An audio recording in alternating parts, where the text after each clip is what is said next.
This unit is going to be about inequalities. So first, let's define what our inequality symbols mean. This symbol means less than. This one means greater than. This one means less than or equal to.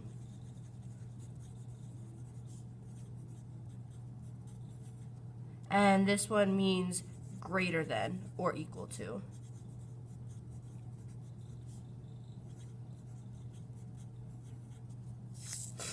So, to solve a linear inequality and graph the solution, we just need to solve for the variable, just like we would if this was an equal sign. So we're going to subtract 7 from both sides. 4 minus 7 is negative 3. Divide both sides by the number in front. Negative 3 over 2 does not simplify, so we leave it as negative 3 over 2. However, I don't know where this is on my number line, so in this case, I'm going to change this to a decimal, and that will be negative 1.5. Alright, so now I go to where negative 1.5 would be, which is between negative 1 and negative 2. I'm going to put a point or a line. Now, this line underneath means equal to, greater than or equal to. Okay, so when it's equal to, you need a solid dot. And then this arrow tells you what direction. So the arrow is pointing to the right, so this is going to go to the right.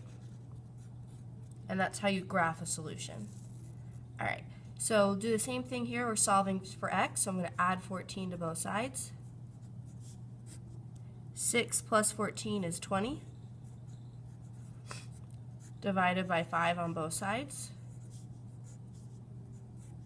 And we get 4 is less than x. Now I want my x on the right side so that I can graph it, so I'm going to switch everything.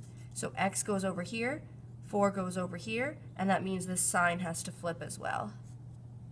Alright, now I'm going to find 4, so that's right here. And there's no equal to line, so it's going to be open. And the arrow is pointing to the right, so then my arrow is going to go to the right. Alright, so my first step here is going to be to distribute. Okay, so then I'm going to add 2x to both sides, just to make sure that my x is on the left.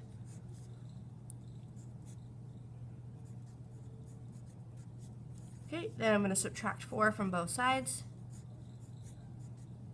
2 minus 4 is negative 2. So again, I'm going to find negative 2, that's right here.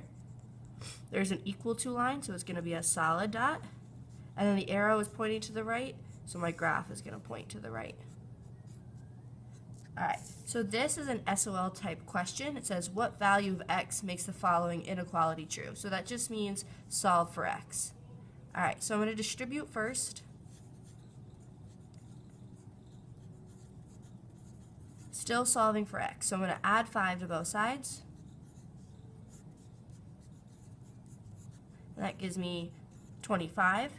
Now I need to divide by the number in front, which is negative 5. 25 divided by negative 5 is negative 5. Now, with inequalities, it's a little bit different than equations. When we divide or multiply by a negative, we need to flip this sign.